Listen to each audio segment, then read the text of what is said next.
right, let's get started. Good morning, everyone, and thank you for coming. It's a great pleasure to have Philippe Spalart here at University of Competence. He'll give a presentation about philosophy of turbulence modeling that you all will see.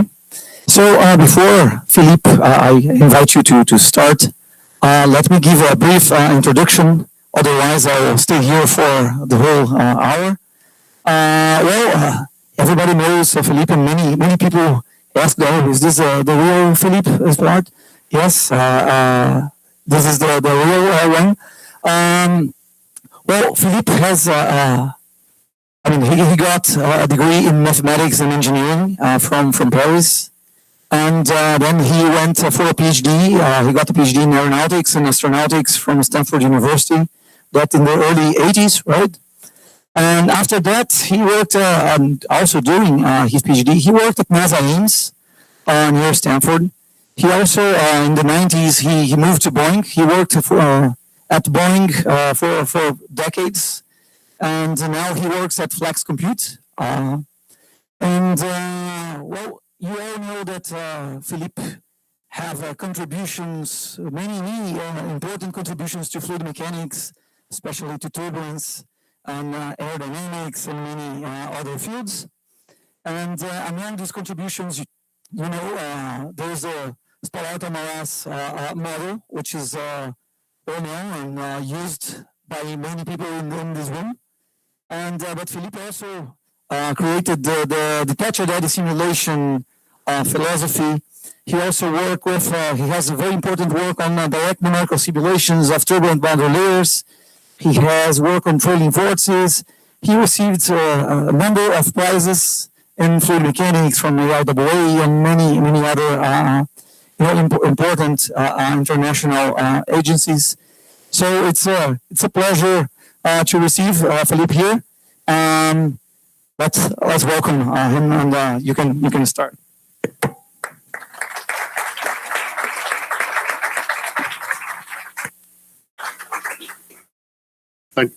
Thank you very much. Before I start, I want to, William already mentioned the people who educated me. So 10 years at NASA, 30 at Boeing, but almost all these years at Boeing, I was working with a team in Russia under Dr. Strelets. And after the SA model, everything I've done has been with them. DES they own DES as much as I do. Now I work part-time for Flexcompute, which is a small startup CFD company coming out of MIT. Okay, so I'm an old man. I should have a philosophy by now of turbulence modeling. And I will discuss some technical aspects, but I think there are also social aspects. If thousands of people are using my model, it's a responsibility for me to maintain it, to improve it little by little. We still are having papers with new versions of the model. Or is it too far?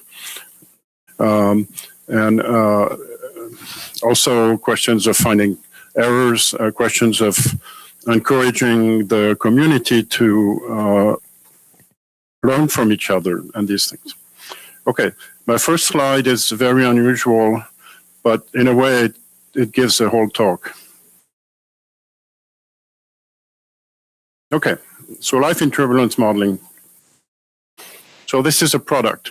It's a differential equation. Here it says SA. And then of course, we need to publish it with boundary conditions and guidelines of how to use it numerically, what grid do you need and maybe what time step. Okay, so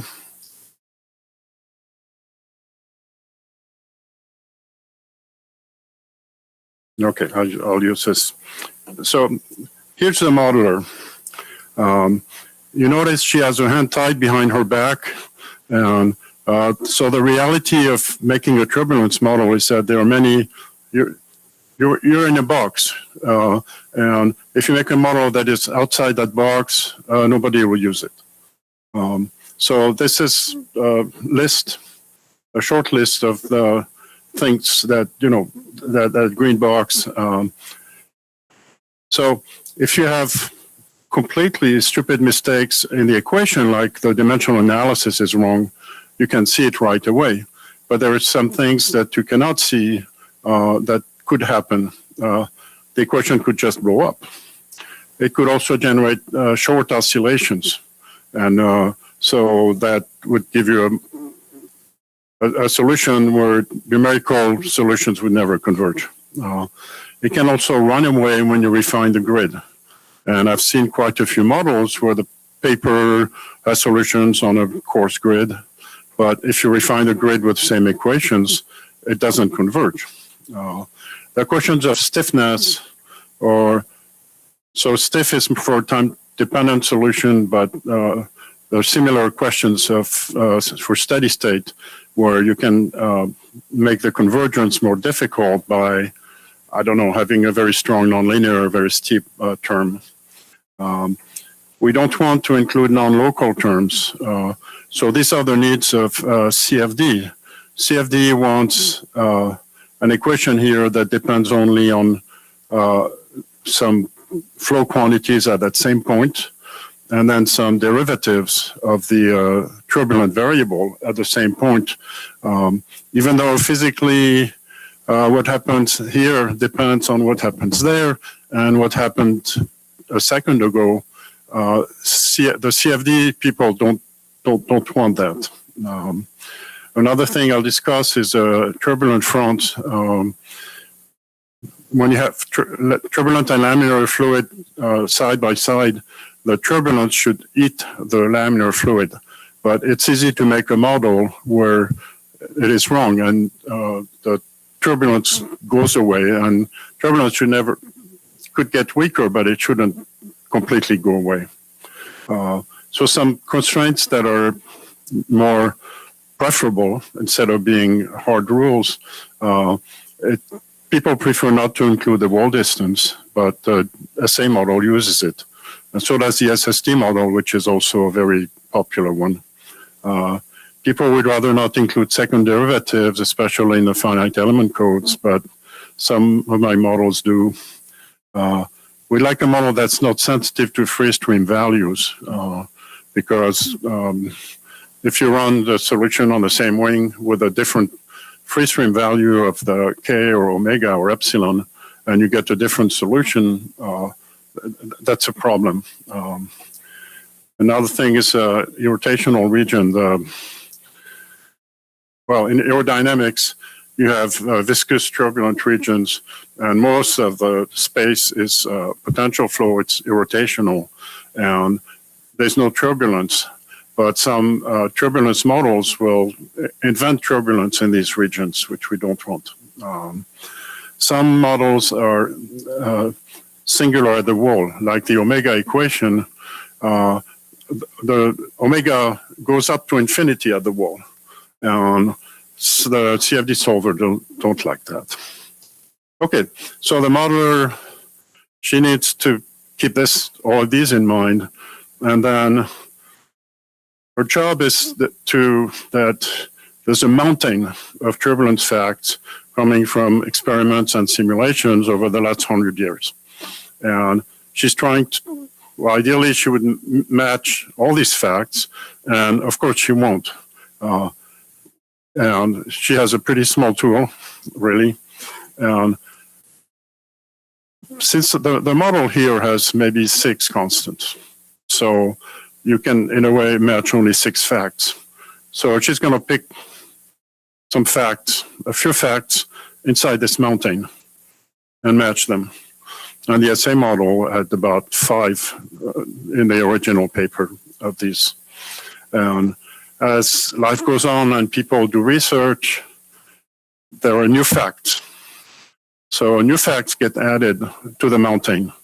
But, you know, it's a pretty small amount of facts, and you shouldn't have a new DNS or a new experiment and make a new model because of that, because really you made the mountain a little bigger, but not much.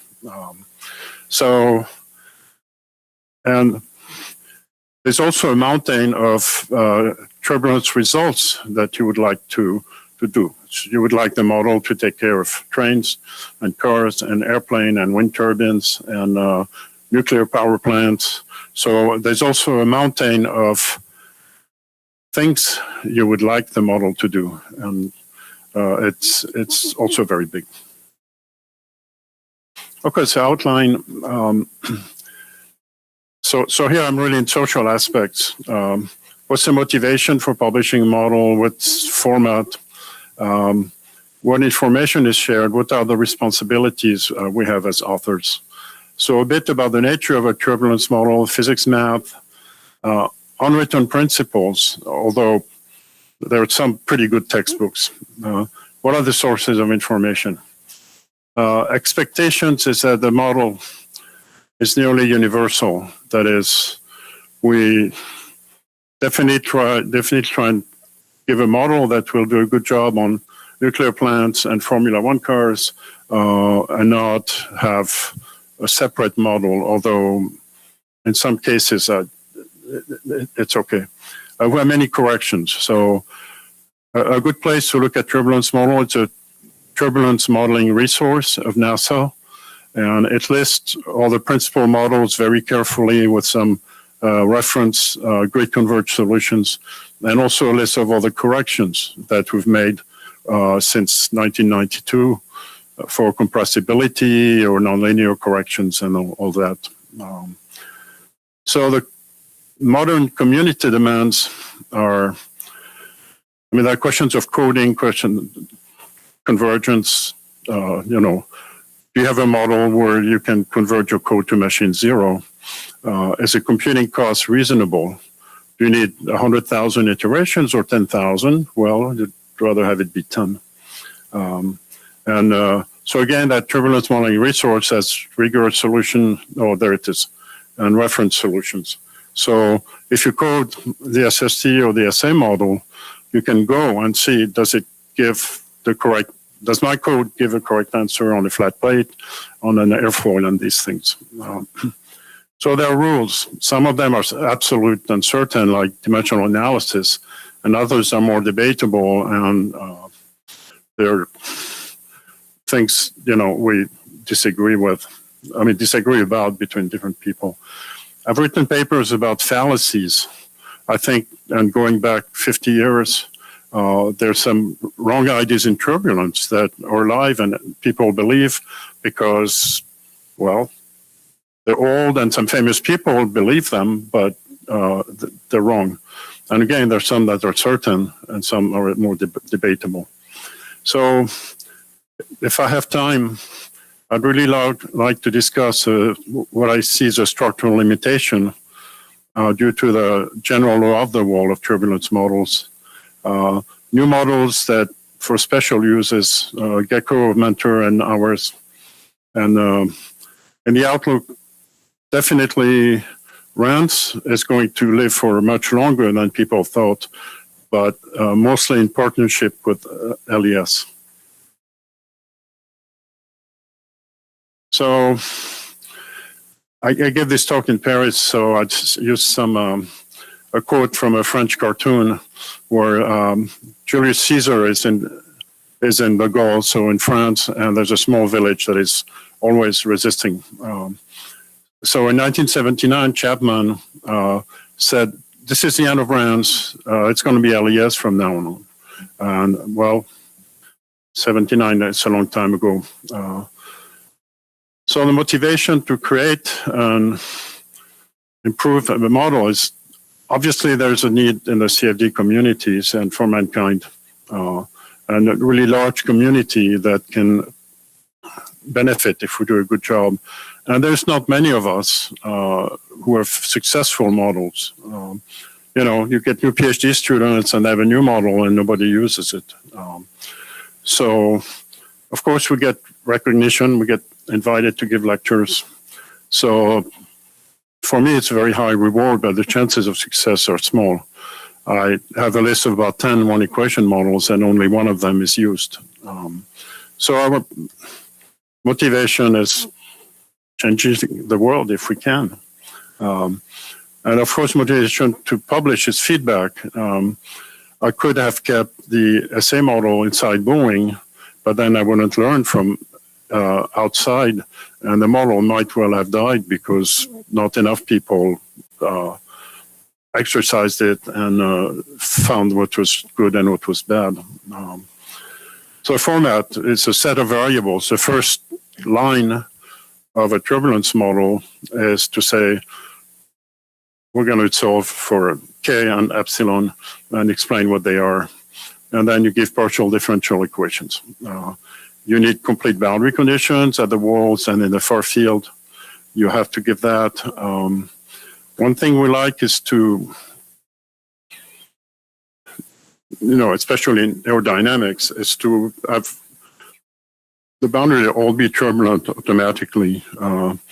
In some flows, you have small laminar regions, and you're going to try and control it, but I think 95% of the CFD is done with fully turbulent boundary layers, and you shouldn't need, it's very convenient if automatically the model goes turbulent. So we try and give physical intuitive reasoning behind the equations. So I spent a lot of time in the original paper giving, my reasoning, but not hiding the fact that many of the decisions were just arbitrary. One day I said, I think a CB2 term would work. And I, of course, went to dimensional analysis and then I put it in. And that's it. It was up to me. So we gave results on a pretty small set of flows. All 2D, all thin shear flows. And then we went to do 3D flows with pressure gradients, and the model had pretty good luck. We had some facts about the grid resolution needed, the famous rule that Y plus at the wall should be of order of 1. And Steve Allmaras, his contribution was to get quickly Navier-Stokes solutions much faster than I expected. And he explained, good algorithms to converge that solution. So we're sharing information and it's not obvious. So in SA92, we published everything we had. But some CFD vendors have turbulence models that they keep secret. So you have to buy their solver to have access to the model. There are a few versions restricted to Boeing, nothing major. I can only speculate about Brian Smith has a KL model at Lockheed Martin, and Airbus, DLR, and NERA are working together quite well. So our responsibilities are, of course, report any errors found maybe long after the fact. Keep track of major findings about accuracy, good or bad. Maybe lately a nice one is that the model does a pretty good job predicting buffet. And it's something you wouldn't be sure of at all ahead of time. So we keep track of the worst problems and then put together corrections if possible. Lately, so I have a correction for rough walls. I'm working with scientists in France on a high free stream turbulence, which is surprisingly hard. I'm not working on hypersonics. And I get asked for consulting. I try to respond to reasonable requests. I, of course, get to review a manuscript with new turbulence models. So I try to be fair, not to say, put your competition away. And some days I think if a much better model came out tomorrow, it would be time to celebrate. I would like that. More general considerations. So the one equation model is very intuitive, as opposed to the Reynolds stress models in which they took the exact equations and are trying to give good approximations to the various terms like the pressure term and the dissipation and the diffusion. So still, the intuition, even for simple models, is guided by the exact Reynolds stress equations. But one strong example of components of the model that don't come from the exact equations is they use y, the wall distance. And so the exact equations are local. So the equation at this point does not have in it where the wall is. But the SA model has inside it where the wall is. And the reasoning is that turbulent eddies 25 centimeters from here cannot be 5 meters large. So the proximity of the wall is reducing the eddy viscosity, reducing the Reynolds stress, the vertical fluctuations. But these exact equations make it look like they're local, but the pressure term is not local in nature. The pressure term at this point depends on the whole space. But again, CFD really demands a local equation. Nobody has a Navier-Stokes solver in which the equation at this point depends on the equation in the whole space. Even though it's physically correct, we pretend that it's local the way the molecular viscous term is. So the invariance constraints that we build, like Galilean invariance, into our PDE models are consistent with the old theories of Clauser and Prandtl and von Karman and all these people, especially the law of the wall and the defect law, which concerns the outer part if you have a boundary layer. So the law of the wall is here, and the defect law tells you what's happening outside. These values are very old. So I put this in the gray. It depends on time, but I'm hoping I can get to the structural limitation because I think, well, again, it has an unusual set of slides. So there's a lot of debate between 1 and 2 equation models. And some people say, well, they used to say before we started that 1 equation models would never work at all. And I keep asking, why do we need 2 equations? What does it do? Other questions is, nowadays the K omega model is more, people like it better than the K epsilon model, but nobody has gone in the equations. It's just run some flows with pressure gradient and say, oh, K omega is doing a better job. So the choice of that second variable, omega or epsilon or KL, is the physical reasons are pretty weak. Interestingly, in 1 equation model, we wrote it so the kinematic viscosity nu T, I could also, since I didn't include compressibility, I could have written it for mu T, so nu T times rho, the density, and later, many code writers have inserted the density inside the PDE, but in the wrong place. They had no good reason, and because they wanted an equation for mu T, and I said, well, why not solve the equation for nu T and then just multiply by rho? Don't put rho inside the evolution equation of nu T. So I'm sorry, this is a long talk with a lot of words, but they're pictured.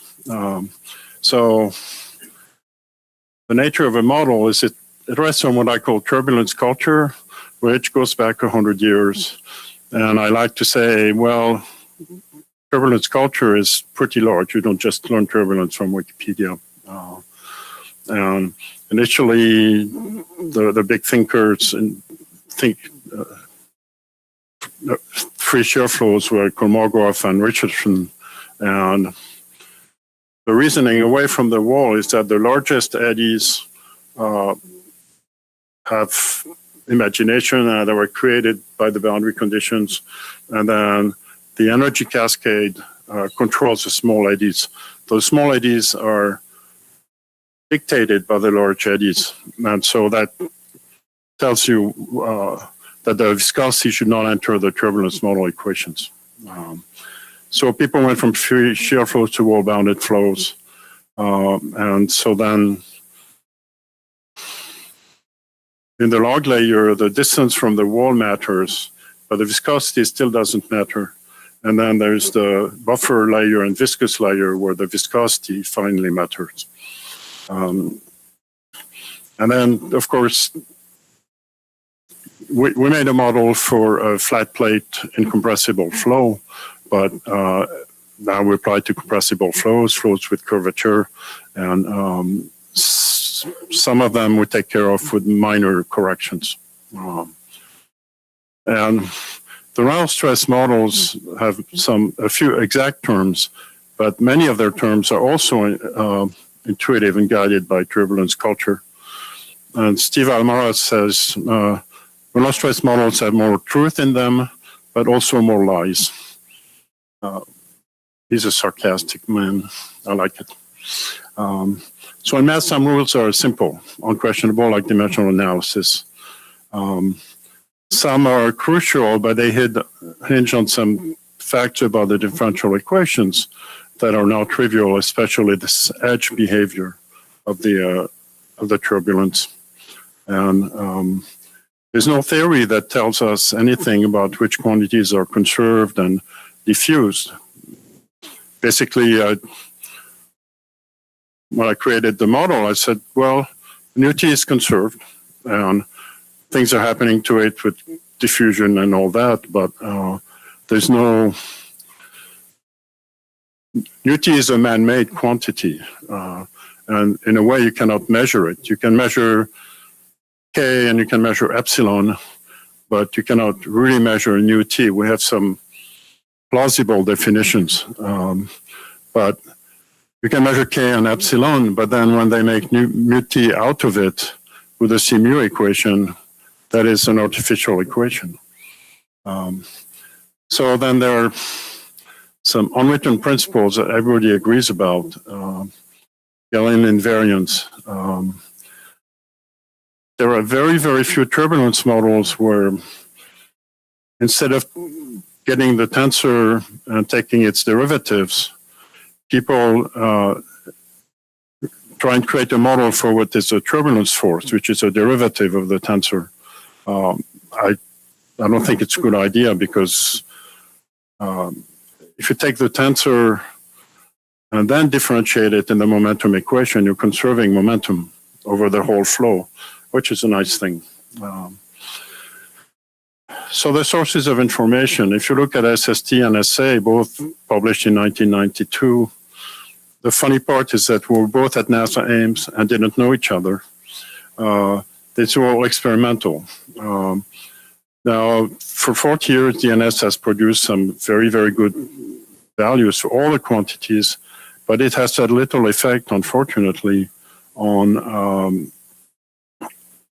turbulence modeling itself. So even though I've done a lot of DNS, especially with my colleague at NASA, I've not really used it. So now, of course, people come and they say, we have big data, machine learning. This should create a revolution in turbulence modeling. And yeah, I agree, it can recognize cats and dogs and translate Mandarin to Russian. But so far, people have created models that do a few flows better than the last one. But nobody has created a model that you can go and program into Found 3D or other solvers, and that tries to be universal. And if it happens, I want to be there, the man doing it, or a woman, but who knows? And then I'll talk with the obvious approach is to train all the Reynolds stresses using probably channel flow to start with. But I claim that the structural limitation is going to make that impossible. So again, the expectations is that the model should be near universal. And if you look at the flow around a full airplane, it should take care of, well, it should be zero in the non-turbulent regions. And it should take care of boundary layers on the wing, with curvature, with sweep. It should take care of the wing body corner flow. The boundary is going to get thicker and encounter the tail of the airplane. The model should take care of the landing gear, and probably a simple model will not be very accurate, but we don't want it to blow up. We also want to predict the trailing vortices, both for questions of wake turbulence at the airport for the next airplane, and also for questions of condensation trails, which we find are really important for global warming. So the Navier-Stokes solver is going to have one model that tries to take care of some very, very different things. And many things are quite different from where it was trained. It was trained on 2D thin shear flows, and it's asked to do the whole universe. So yeah, we're well outside the calibration cases. So in a way, we're extrapolating from region this big to the size of the room. So it shouldn't blow up, give absurd results. If at least it gives decent results. And lately I've been arguing, but not publishing yet, that so I use my model to calculate how the wind goes around this laptop computer screen. These are physics extremely different from where it was trained, right? But I'm reasoning that the turbulence terms are weak enough not to make a mess, that the flow going around this sharp, especially a thin object and all that, is nearly inviscid. And so mostly what the Navier-Stokes solver needs to do is to transport vorticity, move it around, stretch it, rotate it, and the turbulent stresses are not doing much. So I want the model to not blow up and not even get very large, but giving decent results in those completely new regions is, I think, the best we can hope for. Oh, and there it is, next line. Turbulence is weaker than inviscid effects. So I want to publish a paper in which I look in the momentum equation at the pressure term and the turbulent term, and if in most cases the turbulent term is quite a lot weaker, then that will be what I'm arguing. And so I'm arguing that turbulence models must be right only when they have a long distance to act. So a long boundary layer, a long submarine or an airplane, or even the corner flows. We have corrections that make the model predict the corner vortices in a corner flow. And again, the model has enough distance to slowly make those vortices appear.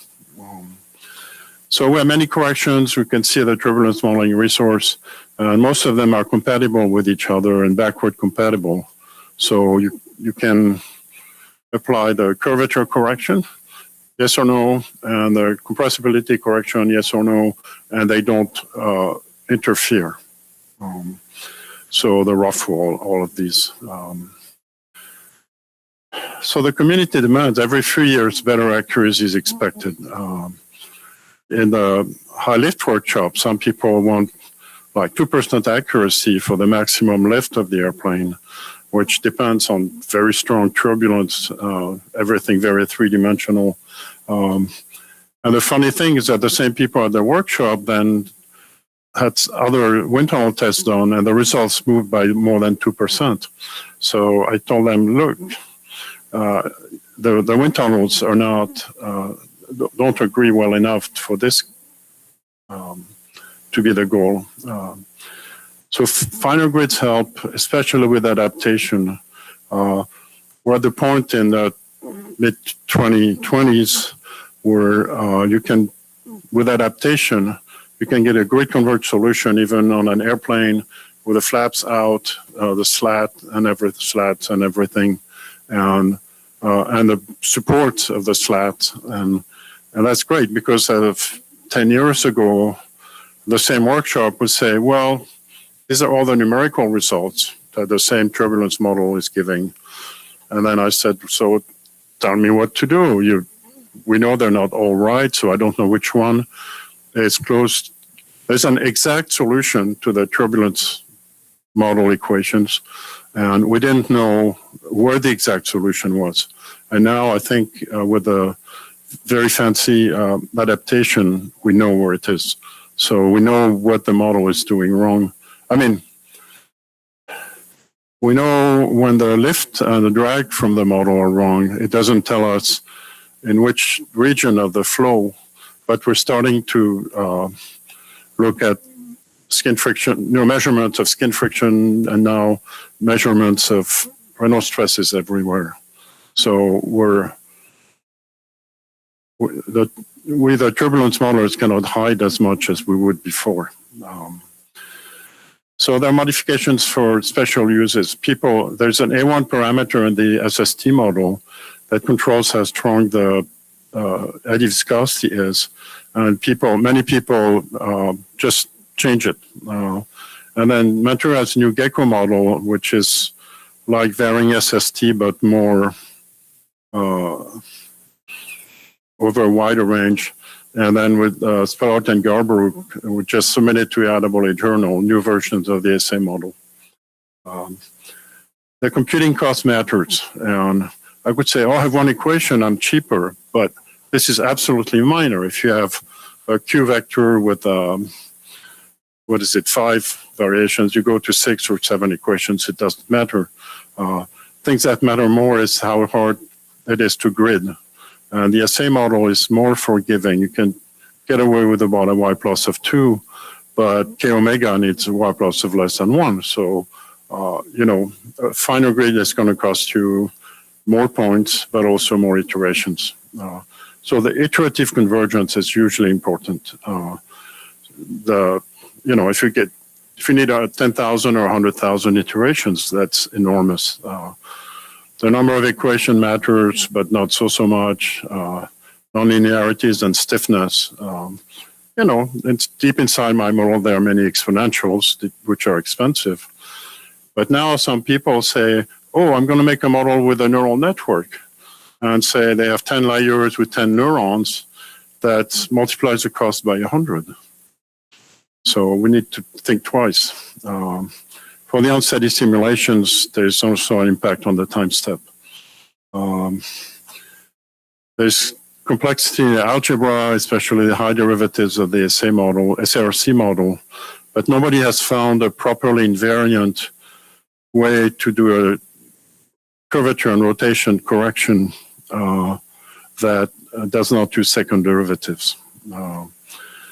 So again, the TMR has rigorous definition, reference solutions. It's very useful. And Ramsey, who just retired from NASA, spent years and years making this work.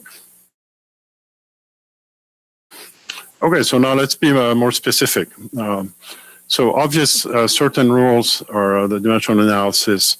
The Reynolds stress tensors that comes out of the model must be a symmetric tensor. There must be no dependence on the direction of the axis. If your X and Y axes are like this or like that, you should have exactly the same physics. But some models violate that. So more debatable, like unwritten principles, but things that most people in turbulence agree about. So Galilean invariance, so do not use the velocity. If you have 2 airplanes flying and then propellers rotating and all that, you should not, that near a blade that's rotating, the physics depend on the relationship between your grid point and the moving wall doesn't depend on the reference frame of the Earth, say. interestingly, it means we shouldn't use the helicity. And people now then come with helicity corrections. And because, oh, well, it has omega, and omega is invariant, but U is not.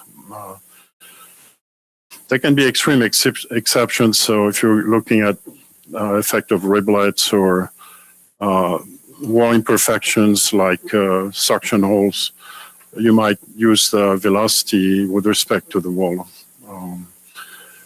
So I mentioned how the large eddies control the free shear flows at high Reynolds numbers.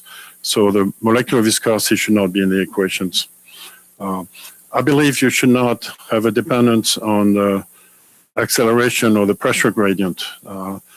Everybody knows that the physics of a boundary layer for transition and separation depend on the pressure gradient. But again, if you have a rotor, if you have things moving, accelerating, the pressure gradient, if you introduce it into the equations, can do the wrong thing. And I have a favorite example with Stokes' second problem. I don't think I'll show it.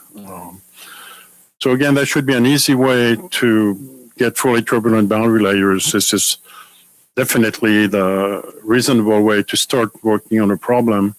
And then, well, if the Reynolds number is not so high and this and that, look for laminar regions. So we have laminar flow on the nacelle, the front of the nacelle of the 787. And that took a lot of work, both thinking work and work on the surface quality. You notice that that band, which is about this wide, is not painted. So the transition depends on the roughness of the paint. So we'd love to have a transition model. There's a lot of work going on, but I keep saying it's more difficult than turbulence modeling. So the edge of the turbulent region, and already in the 92 paper, we showed how the SA model would make a ramp where the eddy viscosity falls to zero linearly and then hits zero, and that this ramp propagates into the non-turbulent fluid. And it's easy to make a model in which the ramp goes the wrong way or starts going vertical. So we need, in aerodynamics, it's essential to understand the region I could call laminar or irrotational potential flow as opposed to the turbulent regions. And the boundary is quite sharp. And that's true with the SA model, but also all eddy viscosity models. The eddy viscosity falls to zero with the slope. I've been very interested in the mature vortex. If you take a mixing layer and you let it go mature, its thickness will grow linearly, and the Reynolds stresses will, the peak Reynolds stress will still be proportional to the velocity difference. What I say that if you do that in a vortex, this will not happen. And there was a fantastic paper by Safman, and they showed that a vortex cannot grow self-similar the way the mixing layer does. The turbulence has to die. And so the SRC model does that. And with Garbrook, we have a paper on the mature vortex where we look at all different models. And the SA92 model or SST model without corrections are going to completely smear a vortex, which is not usually important if it's a tip vortex of a wing, but it's usually important if it's a tip vortex of a helicopter rotor. The vortex is going to touch the next blade. So keeping the vortices tight is not easy, and I think it's crucial. Fallacies now. You read papers and they say linear eddy viscosity models are isotropic, but it's not. The stress tensor they produce is not isotropic. It's an isotropy should be more sophisticated. It shouldn't be the same as a strain tensor, but it's not zero. Many papers look at the Reynolds stress tensor, and they say some things about the normal stress and about the shear stress. But that depends on the axis. So again, if I look at the Reynolds stress tensor in these axes or those axes, what is a normal stress in this set is going to move into a shear stress, and what was shear stress will become normal stress.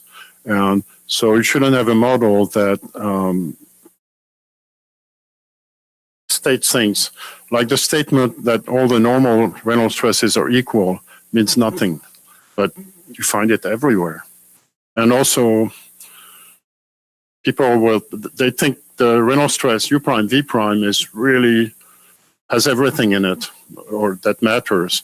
But if you have an airfoil and the direction of the flow of the axis of the thin shear flow is changing, then it's not U prime V prime anymore. You want U prime V prime with respect to these axes, not the original X and Y axis. Again, I said acceleration shouldn't be there, but I'm not going to show it. So Wilcox in the 80s, in his textbook, which is a good textbook, he says they will never be complete. And in his later editions, after seeing that ISA was not so bad, he was more positive about it. One thing that's funny is people tell you, I want the eddy viscosity to be order Y cube at the wall. Well, yeah, the Reynolds stress, shear stress is of order Y cube, but it's always combined with a molecular viscosity. So if you take 1 plus order Y cube and 1 plus order Y fourth, so there's 1 plus Y cube, which is very nice shallow curve, and 1 plus Y fourth, a nice shallow curve. It doesn't matter, but people have been talking about it for so long that they'll give you a new model and they say, oh, the best part is it's order Y cube. And I say, you'll never know. So actually, okay, so this two-layer analysis of wall-bounded flows, it's the law of the wall up here and then the defect law. It's not awful fallacies to say that it's a result of matched asymptotic expansions like the Blasius flow. In the Blasius flow, you can go mathematically and say this is the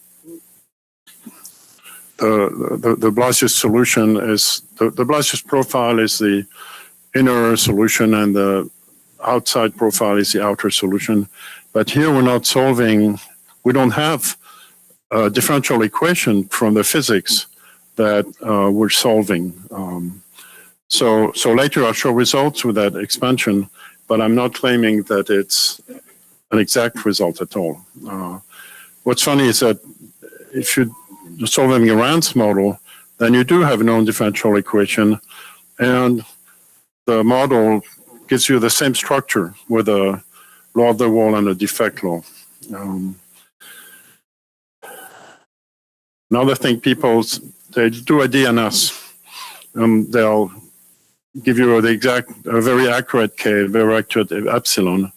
But if you put these into the K epsilon model, it's not going to give a good eddy viscosity at all, because that CMU equation, which people hide a little bit, I think when you give formulas for the K epsilon model, you should have 3 lines, 1 for K, 1 for epsilon, 1 for C mu, but it doesn't come naturally to do that. So the fallacies are more debatable, and there's kind of, or Philippe's fallacies. But again, people create a new turbulence model, say K omega, and they put it in homogeneous isotropic turbulence. And they say, I wanted to do the right thing in homogeneous turbulence. But homogeneous, so there's a universe of turbulence, and homogeneous turbulence is 1 point. And they say, I want to constrain the model to take care of this 1 point and apply that constraint over the whole room. And I think that's wrong. So in a two-equation model, it sets C epsilon 2, but I think we should set C epsilon 2 to do a better job in boundary layers. Another thing is that I consider that grid turbulence in a wind tunnel and all the classical experiments is not realistic. It's not the same as a grid, as a turbulence the airplane is flying in, which has length scale going from 1,000 kilometers down to much more than a millimeter. So it has a continuous spectrum with normally a very long inertial range, whereas the grid turbulence has a much narrower spectrum. Everywhere people say some flows are in equilibrium and others out of equilibrium, and they make it sound like it's like night and day. It's very simplistic. And recent experiments are all about, oh, now our flow is out of equilibrium, so we're going to learn a lot more out of it. And some people, they say if production equals dissipation, it's in equilibrium. It doesn't make sense. What matters more for the U prime V prime stress, which is most important, is the pressure term, not the viscous dissipation. Another thing is people think unsteady flows are fundamentally different. So again, I'll make an unsteady flow and I learn more than I would from a steady flow. And it's only the Lagrangian derivative that matters. So if I have say, shock boundary interaction, so turbulence is coming, hits the shock, feels that the boundary is getting thicker, and then a separation bubble and it's going to reattach. Don't tell me there's anything steady in the life of that piece of turbulence. But, it looks right that an unsteady flow is more instructive, but I don't think this. There's a lot of debate about the Kármán constant. As of today, you have people that say the correct value is 0.385 and others that think it's 0.41. That's a big difference for a constant that is hugely important, the speed of light, we know it well. The speed of sound, we know it well. But actually, even with many millions of dollars spent on direct simulation, people don't agree on the value. And some people argue it's different in a channel and in a boundary layer. And I hope that's not true. Another nice thing similar to the Y cube is realizability. So that Reynolds stress models is positive definite. So if you take the Reynolds stress in any direction in 3 dimensions, and so if you orient your axis in any direction, it must give you a positive result. And the SA model does not have that quality. And I think 90% of our solutions are not realizable. And well, the model is not stupid. And so realizability, it's a truth. It's nice to have, but if you show me a new model and you say that it's realizable, so it must be more accurate, I'm going to say, I don't know.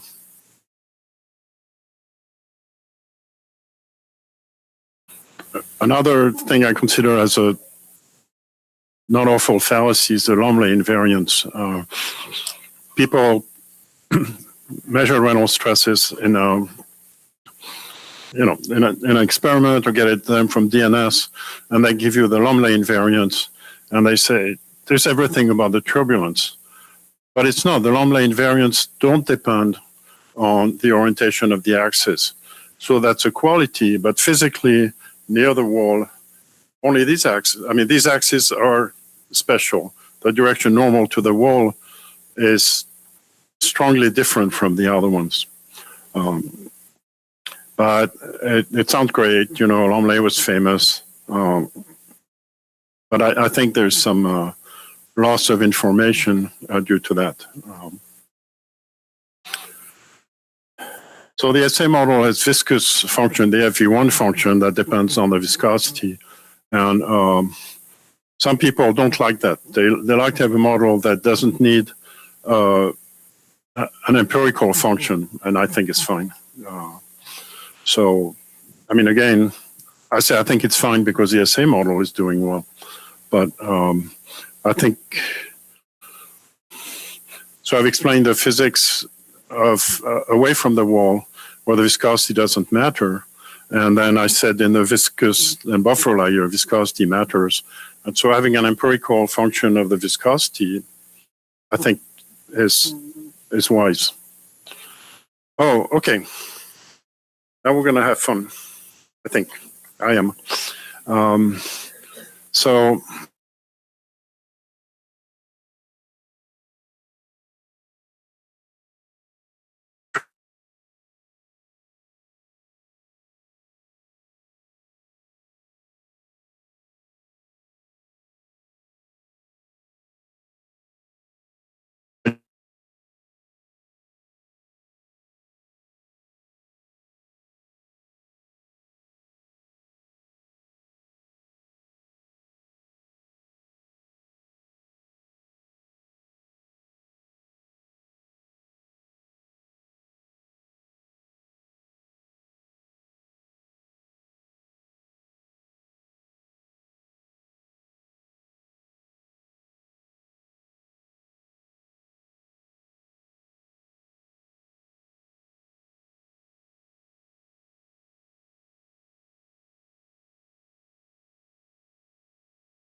you know, there are some mathematical characteristics of the model, the linear Boussinesq approximation, that makes them unable to capture some really important things. Okay. Now, nonlinear models like EARSM, RSM, well, SA with a QCR correction are outside this blue surface, and they capture the vortices. So, you know, turbulence people are familiar with how better models can get out of the blue surface and capture some valuable things. Now, the same picture, and now there are all these models, so including the nonlinear ones. And what I claim, and the paper was accepted, is that they are classical models. And I'll explain, well, I'll explain what it is now. Is so a CFD solution is a velocity field, or the Q vector field, and turbulence model, and they talk.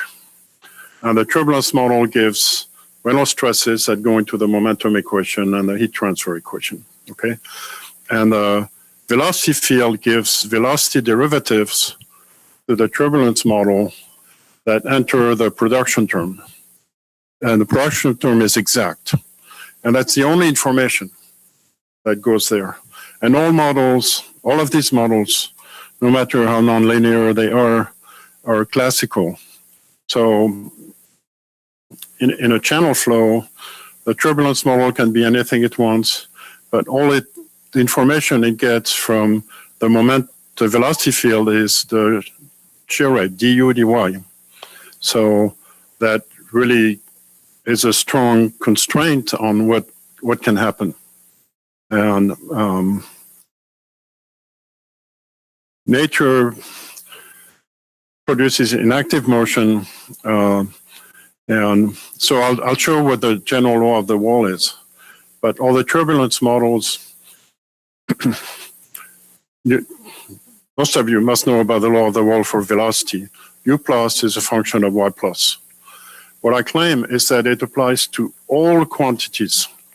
So if you take a Reynolds stress or the dissipation, call it quantity Q, it's also going to be a function of y plus once you use the right dimensional analysis. So the some things that the inactive motion, and I'll show figures, say are not only a function of y plus, they depend on the Reynolds number of the flow. So at this value of y plus, they depend on how far the other wall is. But that the turbulence model are unable to capture that. So, and for a while, people had similar ideas. They always said that K plus in two equation models was constant equal to 1 over square root of C mu. So the Reynolds number of the flow, how far is the other wall, does not appear. But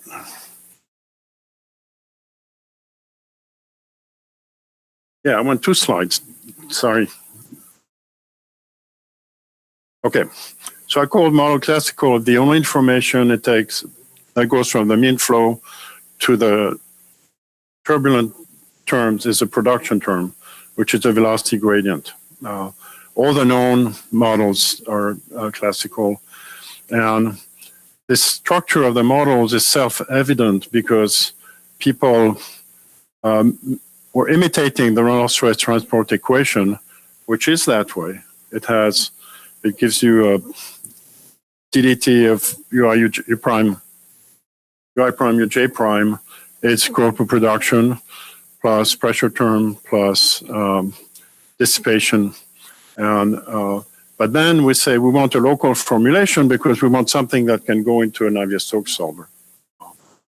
So let's consider wall bounded flow, and the total stress is constant equal to u tau square.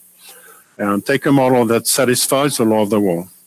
So u is equal to u tau times a function of y plus.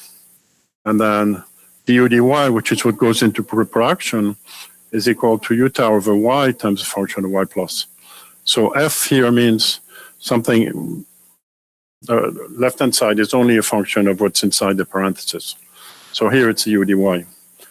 So what I claim is that for all quantities, what we have is a function of u tau and y with the right powers. You know, it's different for Reynolds stress and for the dissipation. Times a constant that depends on the model.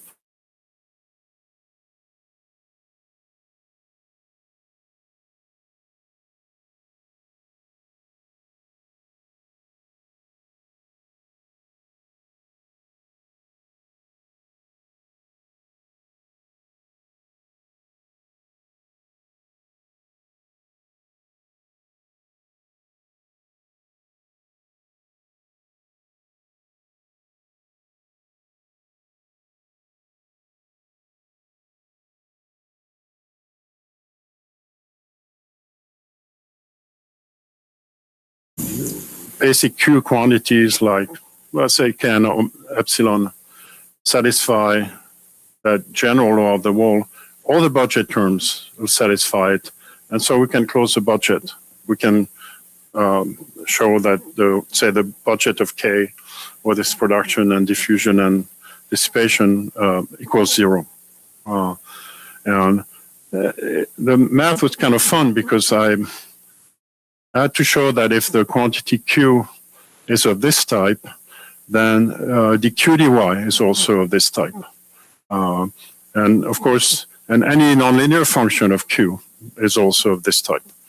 I just take this, and then I say some nonlinear function, say capital F of Q, and then it's going to be function of this. And so it was even funny that I'd have to show that the quantity Y itself satisfied the law of the wall. The quantity Y is of this type, which of course Y is equal to Y to the power of 1 and no U tau, and the functions are Y. So Y equals Y. So for a long time, people knew that about the log layer, but they said it only for K. They didn't say it for the other quantities Q.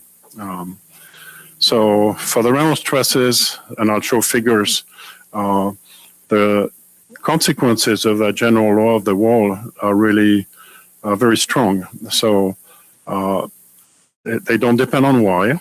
So they're going to come out flat, and they're going to come out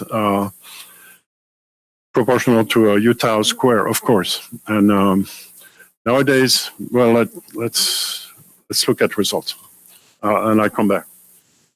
Okay, so Paul Batten has a really good Reynolds stress model and is a friend, so it worked for me. So these are his results at 3 Reynolds numbers. So this is result for V prime square, the normal, and then the blue one is W prime is lateral, and the red one is in the direction of the flow. It's a Reynolds stress.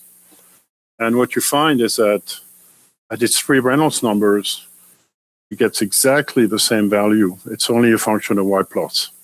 But if we look, and you know, I already had that in the 80s from my DNS, that's not true.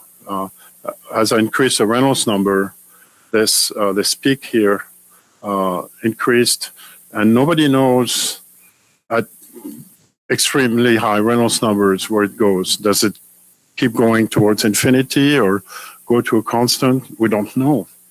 You know, it's a very strong effect on W prime. So this is intensity in the sideways, but his W prime is rock solid. And then if you look at, so this is a log layer, and my theory predicts that the model will give a constant. And increasingly, as the Reynolds number goes up, it is going to a constant. And so this is same figure plotted versus Y over H, where H is the semi-depth of the channel. And now it satisfies defect law. So it satisfies the law in the center of the channel where the Reynolds number, there are 3 red curves here, and then 3 blue curves. And then near the wall, as you increase the Reynolds number, it makes a longer flat region. But this is again my DNS results, and it's just not true. Well, it does a pretty good job of giving the 3 curves together, going towards the edge of the boundary layer, but going towards the wall, it keeps going up and up and up. And again, that peak of, say, U prime square keeps going up, and nobody knows where it will end up. We don't have a theory. So, and okay, so that's right. So to go back, the way that peak is rising, people have a physical explanation of it, which is that if I'm at given Y plus and the distance to the outer wall gets larger, then there are more stronger large eddies there that are stirring the flow at this level. The theory of active motion and Townsend, Bradshaw, Perry, and others have confirmed it with experiments, could confirm it with DNS. So it's driven by large eddies centered at much larger distance from the wall.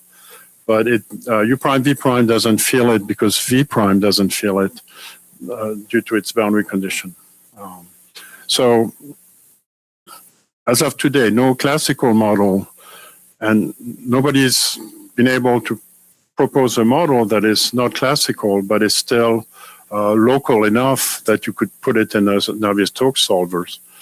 And there are two reasons that they fail. One is they miss the effect of Reynolds-Averaged and things are only a function of y plus. And then in the log layer, some things are constant or have particular behavior, and real life says no. So today, it would be obvious to use AI in channel flow to train a model, and I claim that there's no way. There's no classical model that that will do what you want. And that's independent of the kind of fallacy of saying if the model is better in channel flow, it will be better in a shock interaction or trailing vortex, in a very different situation. So yeah, I think I'll skip the new models.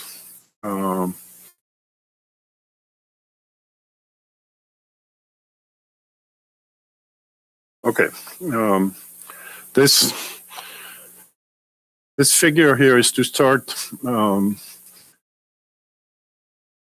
explaining why I think that RANS models. So I give you a philosophy of RANS turbulence modeling, but RANS models are going to live for a long time, working with LES, and the talk I'll give tomorrow in Rio, I call it, I said this is a DES century. I try to be funny now and then. So NASA ran an experiment with 2 cylinders, and they thought a really good way to feel how well the CFD is doing is to look at the pressure fluctuations on the second cylinder, which of course was partly motivated by landing gear, when you have some bodies shedding vortices on the next one, and so on. And this is an old European project called ATTACK, and these are results from URANS. So we're looking at 360 degrees, the pressure fluctuations, and they had 2 experiments, one tripped and the other untripped at the NASA Langley. And the URANS results are coming all over the place. So this is a DES done by NTS, so my Russian group. And these are results of DES, different versions of DES in 3 different solvers. And much closer to experiment, much closer to each other. So I very much like the fact that DES, much more than URANS, gives the same answer in different solvers. And also the fact that you got groups from the United States and Germany and Russia to work together and plot their results together, and it's still going on. Okay. So successful turbulence modelers, I consider myself to be one, so no modesty here. There are many ways to produce a turbulence model that is useless. So we created the models, we get credit, but then we have what I call custody. I can say I published in '92, goodbye, but definitely I feel a responsibility and a great pride in still improving the model and controlling as much as is reasonable how it's used, what people find about it. And when I tell people that, to be a good turbulence model, you need maturity, and turbulence culture, it takes many years, it doesn't help the new people. Somebody who has 3 years to do a PhD. So some people feel there's stagnation since 1992. SST and SA are from the same year. But we've put together many corrections. But if you look deep inside the SA model, the CB1 constant, we've never, well, until this year, proposed a different value. So I didn't show slides, but these are two new products in turbulence modeling, I would call them. So I'll explain the SG 25 or 26. We have the SA92 model, and we're proposing two new versions on each side that give you early separation or late separation. Because now, after all these years, we have enough people. So, for instance, people who do wind turbine airfoils, and Mentor found that, they find that separation for all the models is happening too late. And so we get too much lift on these airfoils, and it's important. So he created versions of the SST model that predict earlier separation. And so I did the same thing for the SA model, and the paper is now being reviewed by the AIAA journal. So it's a substantial change in philosophy that instead of offering what I think is the best model, I'm offering you 5 models, and it's up to you to choose. So there's demand for later separation, autos and high lift and airfoils. In fact, now I just got more results yesterday on another airfoil that is not very thick, but still wants earlier separation.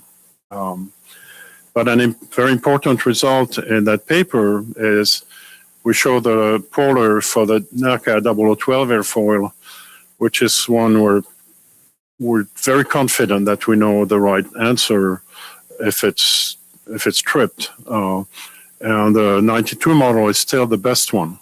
So the other models are models that I am saying, look, they give the wrong answer on 0012. You need to know that. So it is a little bit of a philosophy change in terms of the, Mentor and I proposing a different product. I think that structural limitation is very substantial. So that's in terms of warning people who say, I have big data, I have a great set of neural networks and other AI machine learning.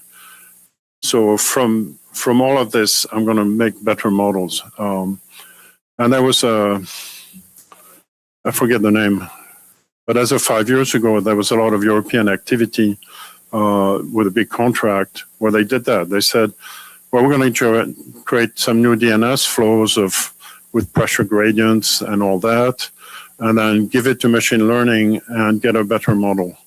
And in the end, they found the DNS was more difficult than they thought, and nothing happened. And Mentor said, yeah, there's a bridge from DNS to machine learning, and it's made of ropes and wood, and we need an elephant to go across the bridge. We're rivals, but we're also friends. So I think the structural limitation is going to be pretty essential if you really are trying to use big data and go, be smarter than Mentor at Spalart. So who will think outside the box? Is there a way to make a turbulence model that is not classical, the way I defined it, but is also practical, that you can put it in your solver? I don't know. So RANS lives on, contrary to what Chapman said in 1979. And you still have people today that say, oh, RANS is not accurate, let's do LES. But LES, there's no way they'll have enough grid points for many years. But increasingly, RANS is used inside DES and other hybrid methods where the RANS takes care of the boundary layer and the rest. So RANS takes care of the boundary layer here, but everything else is LES. And if you have a simulation that is unsteady and three-dimensional and conserves momentum and has all these eddies, you're probably going to do a good job. And, you know, this figure suggests that, yeah, at least in this flow, the combination of RANS in boundary layer and LES after that is very good. So DES and the other hybrid RANS LES methods will handle the larger shear flow and the vortex regions and these things. Now DES, and I'll show that tomorrow in Rio, struggles with what we call shielding and also the generation of LES content.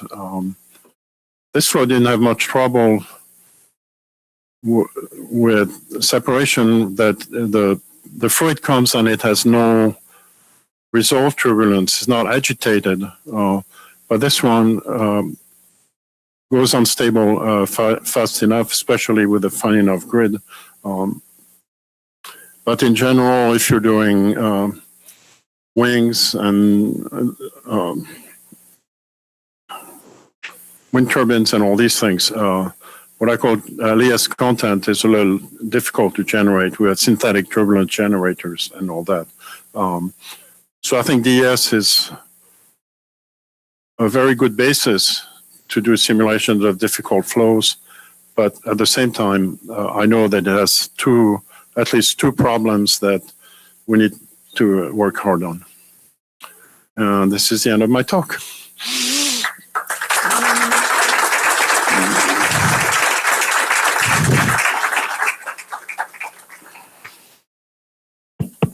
All right.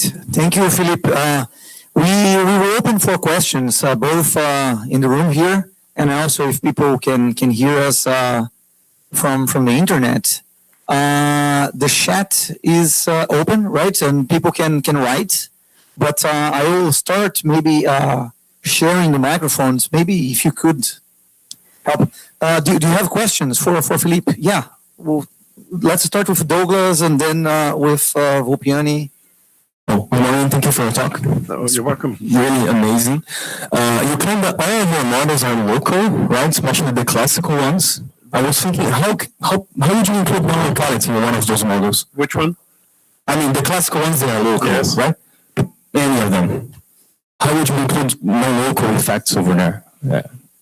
I don't know. Okay. I think that insisting on a local model doesn't come from physical reasoning. It comes from the demands of CFD. Okay. That we cannot have a billion points and have a billion square interactions. Mm-hmm. Okay. Well, thank you. You have to press. No. Wait for you need to wait. There. Hello. Okay. Yes, it takes. Hello, Philippe. Nice seeing you in Brazil. And my first time. Yes, that's nice. Very. So, I have one question. I mean, two questions actually. The first one, you know all the advantages of your one equation model over the two equation models. Is there any advantage of the two equations models with respect to your model? That's the first question. Well, there's a theoretical advantage that it gives you K. So, in some applications, you want the turbulent kinetic energy. You can make it realizable. But you can also estimate K using your model. I'm sorry? You can also estimate K using your model anyway. Yeah, you can estimate it, but say in a channel flow on the center line, it's going to get, say, K equals 0. Which is not true. So you can make it fail. And of course, the K values from a two equation model are not perfect. But this is the first thing. But I've always asked, so the two equation model has a time scale, I say a frequency scale. And at least in a log layer, it's equal to du dy. But can you show that this frequency scale, so omega has a lag with respect to du dy and does some more interesting things? And nobody has given me a physical reason. All we have is that starting with Wilcox, they said, in a pressure gradient, it's better than K epsilon. and that's it. So, yeah, I think the reasons why two equation is better, except for producing K and being realizable, are a little bit fallacies. And I think the claiming that being realizable is extremely important, that's a fallacy. Okay, I see. The other thing, you mentioned a lot of Galilean invariance, right? Yes. And when you specify K, for example, you will try to make a model that respects Galilean invariance, but at the boundary conditions, Yeah. K depends on U at the free stream, for example. Well, it doesn't. Well, it depends on the free stream. If you say that the turbulence intensity is 1%, but okay, yeah, the flow here depends on the free stream velocity, which is an inflow conditions to the Navier-Stokes equation, which is coupled with the turbulence model. So, of course, it's going to depend, but I don't want it to depend on the value of the viscosity at x, y, z, t. Sorry, the value of the velocity at this point, x, y, z, and t. I see. Okay, okay. Because if I'm solving the flow past a train, going by a train station and into a tunnel, do I take the velocity with respect to the train to put into the model, or the velocity with respect to the ground, or the velocity with respect to the wind reference frame? But is it okay to depend on the free stream velocity? I think it's okay to depend on the free stream velocity because it's a boundary condition of the Navier-Stokes solution. But no, I definitely don't want the equation here to know what the free stream velocity is. I see. And sometimes I laugh because I see papers where they say the model is going to depend on the reference length. And the reference length could be the chord of the airplane or the span of the airplane. It makes no sense. Yeah, I agree. Of course, it's in this case it's only a specialized model, right? It's not universal at all. It can do only one type of flow in this. Correct. Situation. Yes, But I say the pressure. My reasoning about the pressure term is based on Stokes' second problem, which is an oscillating boundary layer, and you can have it be like the tide. The surface is fixed and the sea is moving back and forth. Or you can have it, I can have this room and put this table on wheels and move the table back and forth. You get exactly the same turbulence, but the pressure gradient is completely different. Okay, thank you. And also the velocity is completely different. So in putting the velocity, you can't. There is no reason to choose the velocity of the room when the table is oscillating, or the velocity of the bottom of the sea when the tide is going back and forth. Thank you. I don't want to monopolize. I'm going to pass. All right, more questions. Yeah, Philippe. You have to wait a little bit. A few seconds. Press it. Now wait a couple seconds. I wait. Yep. Okay. There you go. Thank you for your talk. Pleasure. I personally am from the finite element community, so my question is a classical one. Those compressible fluid flows are usually bottled by finite volume schemes, where from my point of view, the upwinding gives you inherent stability. But as you go to the very detailed flow simulations, and if you have a variation of statement, would finite element not give you more consistent convergence results? Or Yes, I prefer finite element. I view finite volume as a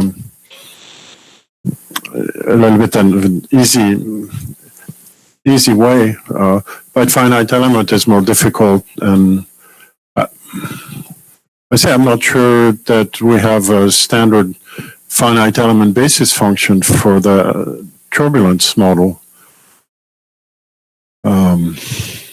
But I'm really good friend with Alozé in an area near Paris, and it's finite element, and he has a great solver, strong solver with machine zero and a great adaptation.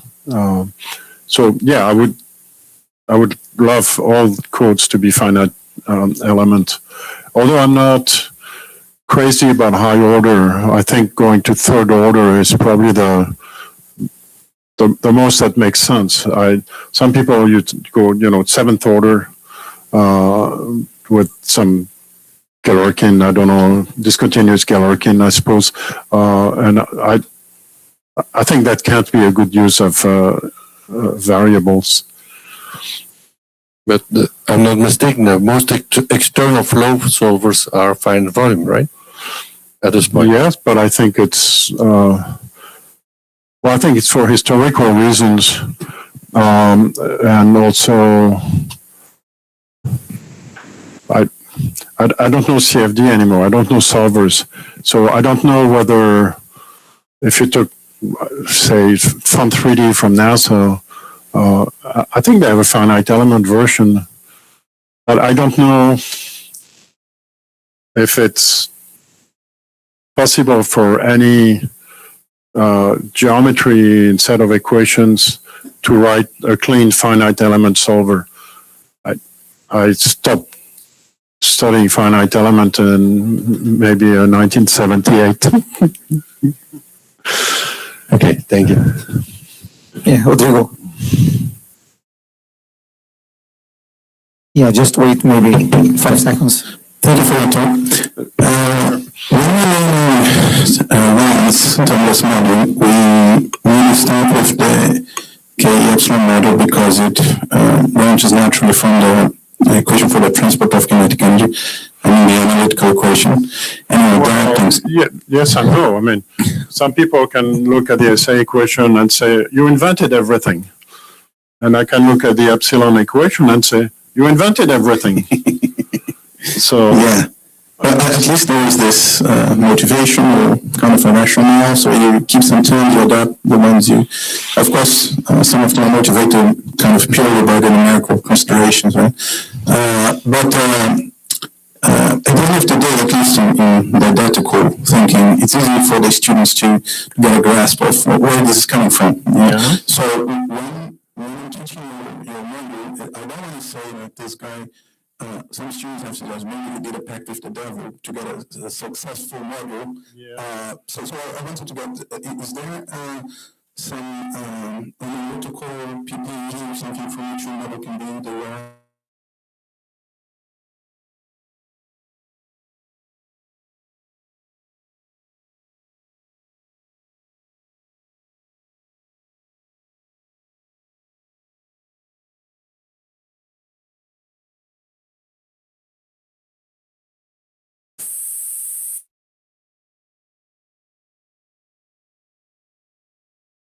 makes sense. I'll put it in.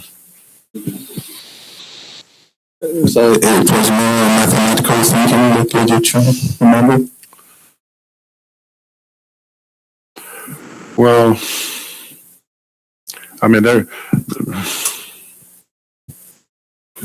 there's no mathematical thinking like relativity or things like that. There's, one of the most important decisions was to do the production with the vorticity instead of the strain, magnitude of the strain. And I did that because I want, if there's no vorticity, no turbulence. And so one day I made the arbitrary decision to use vorticity. And now the complete model SARC, or they say R models, use a combination of vorticity and strain. The CB2 term, which is not something at first you would think of. I had the idea from the Baldwin-Barth model, because the way so the CB2 term is one that does not conserve the integral of nu tilde. And because they stripped the K epsilon model, they ended up with a CB2 term that's negative, and that's what is causing them a lot of trouble. But I thought, so the CB2 term was proportional to the gradient of nu tilde. And I thought, in my office at NASA, looking at the ceiling, if I have a very steep variation of nu tilde, I'd like to add some smearing, some dissipation. So I thought a CB2 term with a positive constant was a good idea. And then another huge decision is destruction term that depends on the wall distance. And that does not come from the turbulence equations, but I think comes from physics. And that's the only place where semi-DNS experience helped, because if you plot the budget of the U prime V prime, the pressure term, there's production of U prime V prime, and it's not dissipation that's taking it out, it's the pressure term. And the pressure term, we'd say, is because the wall is there. So I said, well, if I want to control U prime V prime, I want a term that fills the wall distance. So there it went. And I found out after I'd done that Sekundov in Moscow and his one equation model had also destruction, but he didn't have the FW function. So yeah, that's the thing is, if people ask me, how can I do something like you did in 1991? I'll say, well, I had good ideas, and that's all I can say. But definitely, it was very much intuitive, and I knew boundary layers quite well from my DNS, and the other thing is, I was in the CFD branch of Lomax, and then later in the CFD branch at Boeing. So I had a really good access to what people want, what Navier-Stokes code writers, what they do. So the funny thing with the CB2 term is, so it doesn't control the integral of nu tilde, but it controls the integral of nu tilde raised to the power 1 plus CB2.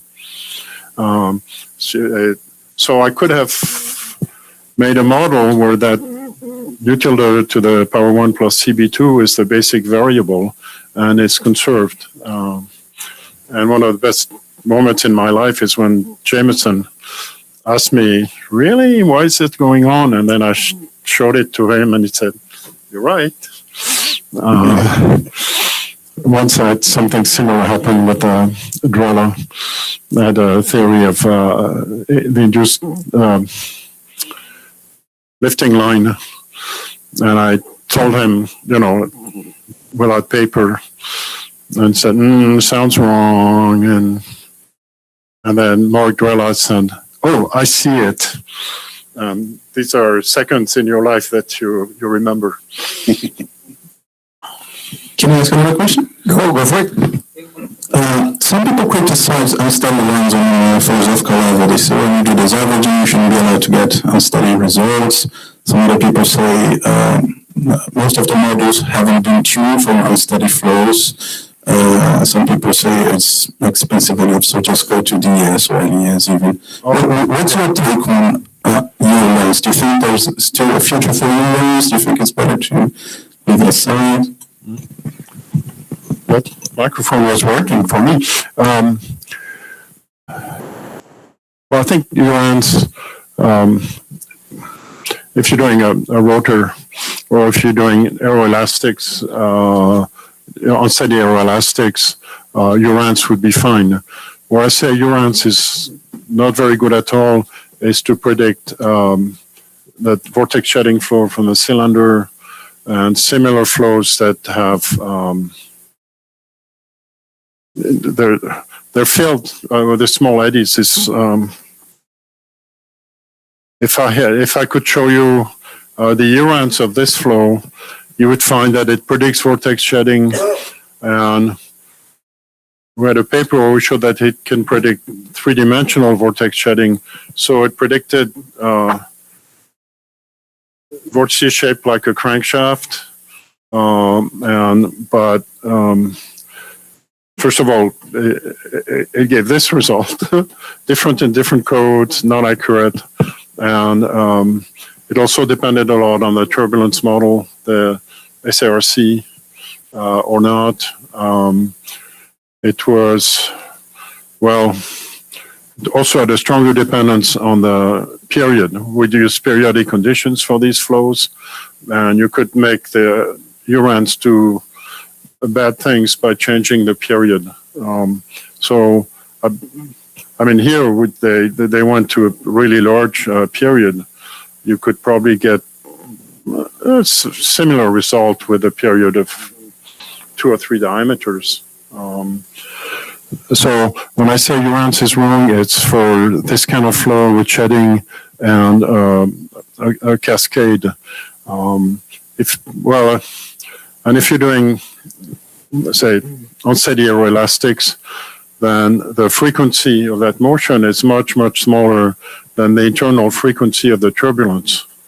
So the frequency gap really is a good reason why URANS is going to be okay. But on a philosophical level, you think URANS should be fine? On which one? On a philosophical, unsteady runs. It should be fine for which flows? So I've seen in some books, for example, guys saying, well, if you want to apply runs to unsteady, you actually should define a length scale so instead of taking Reynolds averaging, they'll do some time averaging, and they'll say, the runs, unsteady runs should only affect the smaller turbulent scales. So there's this I'm sure you're aware of this discussion. Some people say it should only work for steady flows. No, I told you, I think saying that unsteady flows are more difficult is a fallacy. I think it certainly is a fallacy if you're looking at aeroelastics. But if you're doing the flow around a landing gear or the cylinders, it's very different. There's no frequency gap. In fact, here, I mean, there's no frequency imposed by the boundary conditions. But I think, especially for helicopter rotors, some people have gotten nice results from DES because it reduced the eddy viscosity, but they would, in the tip vortex, but they would have gotten also a nice effect from the SARC model. So if you do pure RANs, so it's unsteady depending on your reference frame, with the SARC model, it does a pretty nice job on the tip vortex. It remains very tight. And we have more and more interest in, eVTOL airplanes and others where there's a lot going on of vortices, tip vortices from a rotor hitting the airframe. And so you need them to be, you can't afford to have them be really smeared. There's a question in the back over there. Yeah. Hi, good morning. Good morning. Thanks for this presentation. And I have two general questions for you. Yeah. The first one, do you think that we have currently a model or a tool that we use for doing CFD that's almost the state of the art for CFD? And question two is, how do you think that in the next 10 or 20 years we will be doing CFD? Thank you. I'm sorry, can you please say the first question again? The state-of-the-art question? Oh, I'm sorry. Currently, do you think that we have a model for modeling turbulence or for representing our flows that is almost the state of the art for representing realistic things? And the second one state of the art, you can ask if it's state of the art today, and it will be still be state of the art in 5 years.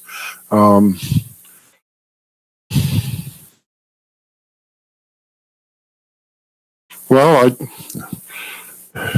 I think we have models that are very helpful and people like, but there's a lot of improvement needed. And I think I'll never stop. I think I'll die trying to improve my turbulence model.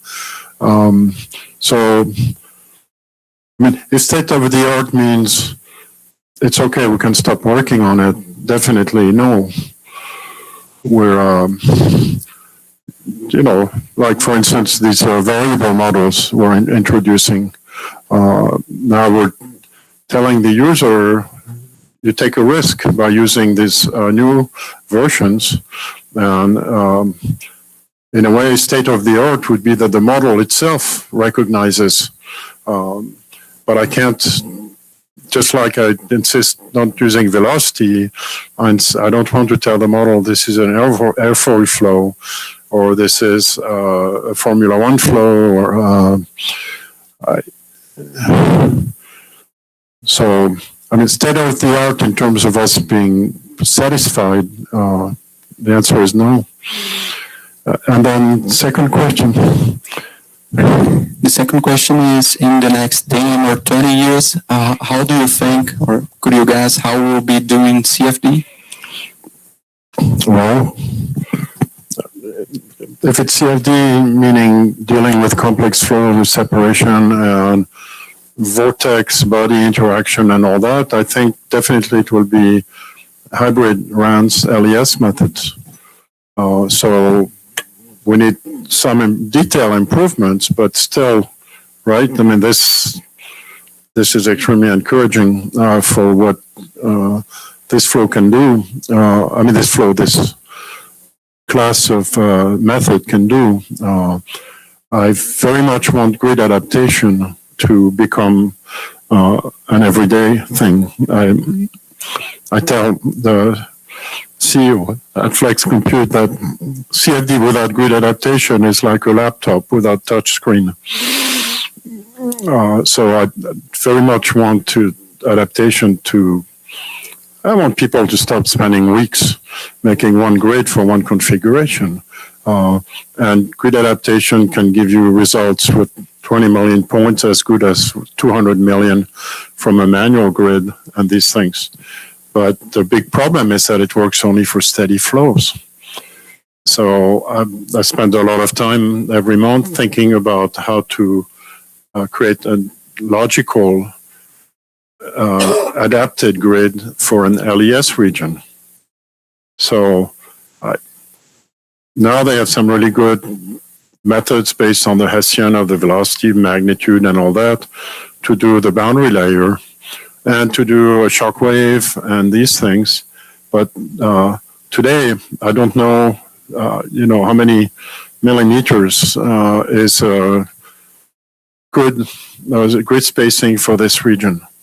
I know that if I take the size of the whole vortex, I should have many points. Say 32 would be nice, but I don't want to know the size of the vortex. I want a local quantity that tells me the size of the largest eddies.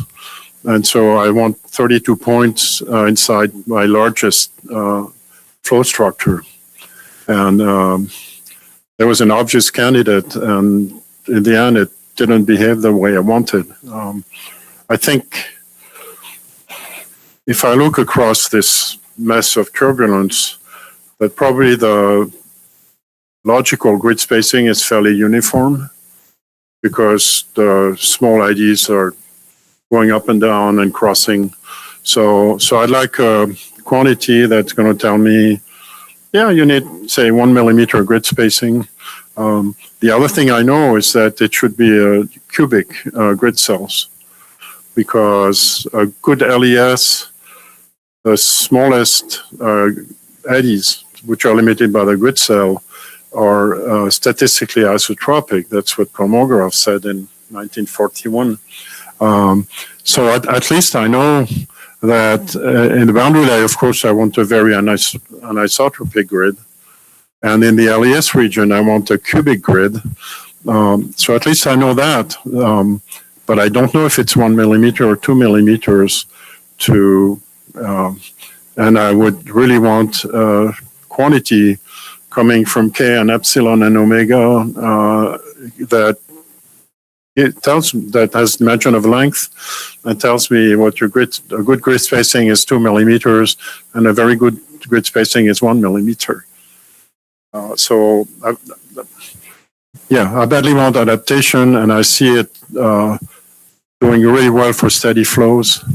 But yeah, in my head, in 5 years, everybody's running hybrid methods like DES, but everybody's also just pushing the button.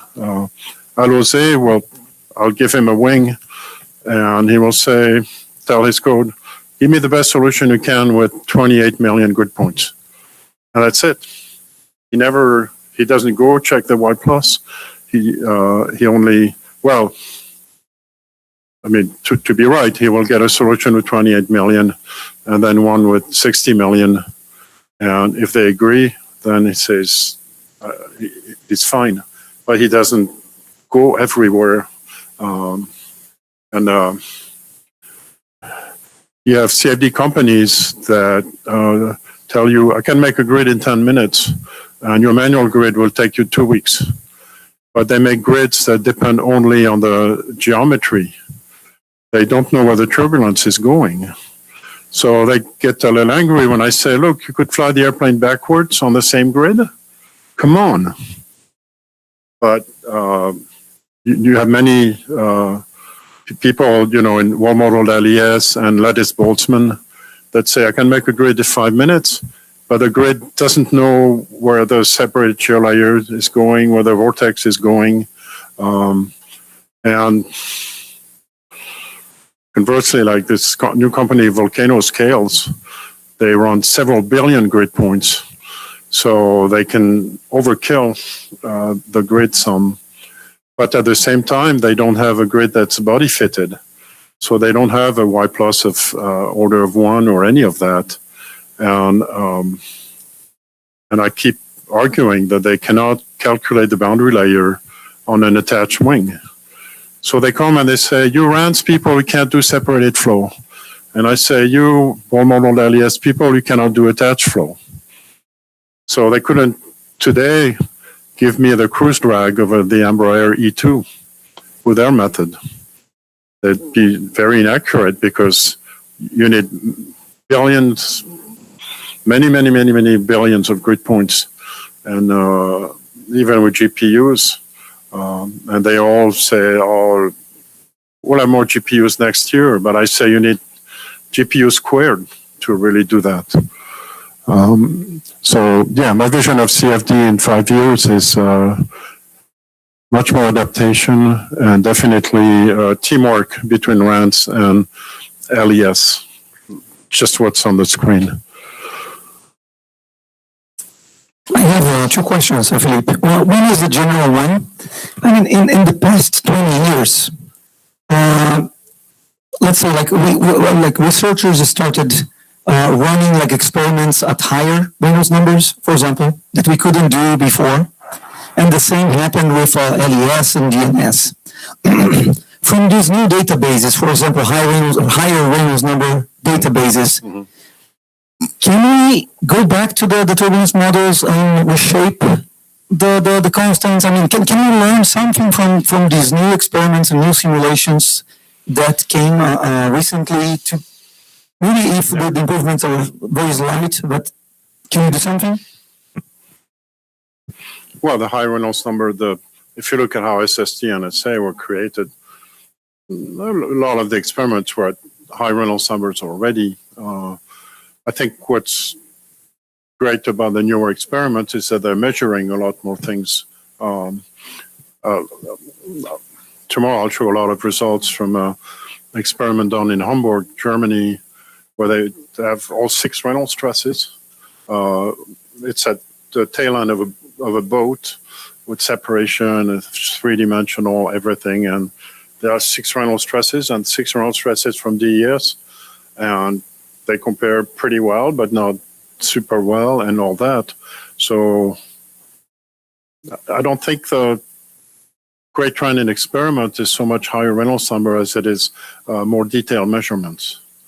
And from DNS, it's another fallacy. So people say, I'm going to do channel flow at 10,000 instead of 5,000, but a factor of 2 in a fully turbulent flow is not that great. And what's horrible is that, again, that Kármán constant, you think, so in the 80s, the Reynolds number RETA was 180, and now it's 10 or 12,000. And people still don't agree about the Kármán constant.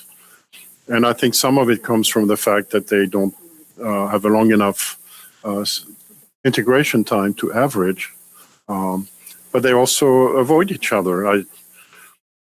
Instead of one of them doing 10,000, I want 4 of them to do 5,000 and get the same answer. And they don't, and it's because I did 10,000. And so you know a little bit more about my generalized know of the wall, general know of the wall being wrong and this and that. But the push to higher Reynolds numbers in DNS is sterile. Going to more complex flows like a square duct or flows with pressure gradient and all that. But DNS have interesting flows, say a separation bubble. Getting the right inflow condition is tricky. And then that European effort, they found that they just couldn't get the same answer from Germany and Italy. But if on top of that you're going to do an experiment, you won't say, you know, there's a bump of interest. I want at this point the flow to still have no pressure gradient and have this thickness of boundary layer, this R theta, and be normal turbulence, fully developed turbulence. And what does that exactly mean? How do you get the experiment and different DNS to have the same R theta, but also the same skin friction, the same shape factor? We're having a lot of fun with what I call a speed bump. Think of a speed bump in the street that's finite length and smooth it with a Gaussian. And we started experiments and it's being pretty useful. But it's only one flow at a few Reynolds numbers. But I was very careful to say I want the speed bump to be on a splitter plate. I want to know where the leading edge of the splitter plate is. I want it to be tripped. So and now they're doing experiments in different wind tunnels and getting the same answer. But you need to say a lot of things about where the boundary layer starts, what is its virtual origin.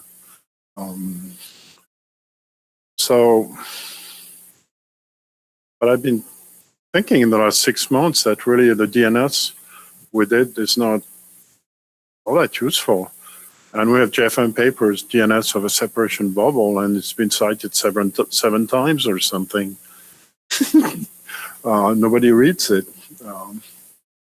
I personally haven't used it to create a new version of my own model. Partly because I don't want to propose a new version to do the whole universe based on one flow. Okay. And I don't have enough constants to make that difference. Yeah, about that, I have a second question, maybe or a last question if nobody has further lines. So, as you showed, let's think about the turbulent boundary layer, right? Yeah. You always use the inner layer quantities, which makes a lot of sense, right? To think about your models, like I use YPS and use like friction velocity, which makes a lot of sense near the wall. I don't really use Y plus. Yeah, okay. Right. At this point here, doesn't know what U tau is. Yeah. So it knows what Y is, but not what U tau is.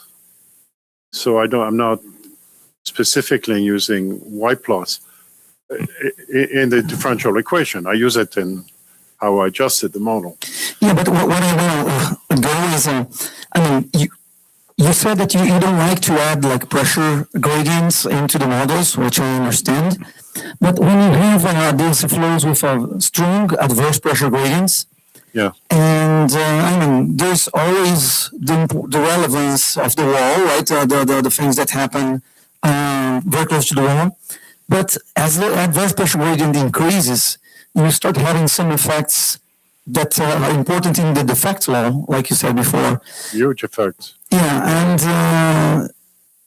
are the models, I mean, would your turbulence model be able to understand these effects? And for example, if you look to the Reynolds stresses, they typically go like, they increase a lot on the outer layer of the boundary layer. You mean if you normalize them by the skin friction, by Utah? Yeah, if you think only with the inner layer quantities, I mean, I think that you should also bring some information from the potential flow from the edge velocity of the boundary layer. Is there, I mean, do the turbulence models think about this, or, I mean, probably not, right? Well, yeah, they do think so they have a destruction term that depends on the wall, but they have a history. So the eddy viscosity here thinks about what it should do coming from this point up to that point. So the history effects will take care of this? No, they will try to take care of it. Right? But yeah, when deep down, there's nothing that says that eddy viscosity is conserved, that it's conserved quantity. We had some a little bit interesting work with Allmaras on the shock wave. If you have a very rapid variation in density, then you should be able to say if nu t or mu t is a quantity that is conserved, and the other one would have a jump. And I don't remember what we found. Well, the thing is, in a shock interaction, the region that has eddy viscosity in it, the shock is smeared. It's a lambda structure. So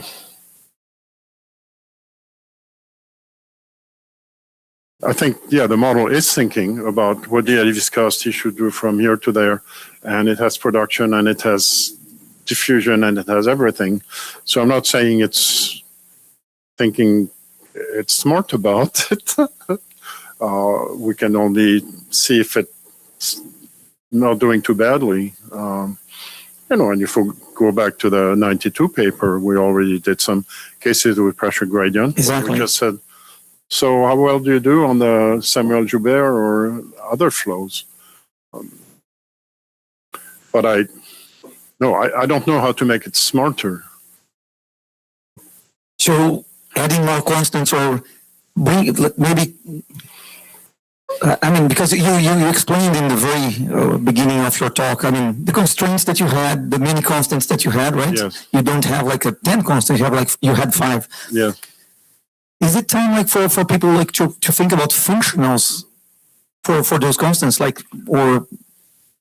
Well, you could say that we've done that with, say, the SRC model.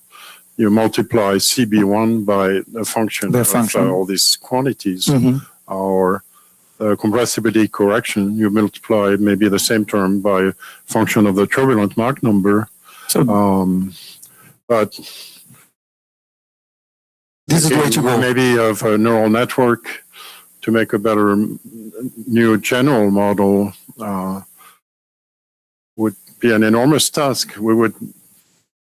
I'd dream of tomorrow coming out, writing a paper that says there's a SA27 model and it's better than SA92 80% of the time. 80% should be of a very representative set of cases, and it's an enormous task to simulate them all and give them all a weight in how important they are and these things. One thing that's related is both Mentor and I consider in our new versions that the flat plate boundary layer must be exactly the same. First of all, because it's important for long flows, and second, because it's really the success story of turbulent CFD. It's a flat plate boundary layer. So, so if we were going to try and create that new, let's say 27 model, the flat-plate barrier would have infinite weight almost. But yeah, if you want to say, I want a new optimal model, you would need to have a penalty function that has the error in the flat plate and the error on the cylinder and the error in the mixing layer, all of which have different dimensions and all of which need a coefficient.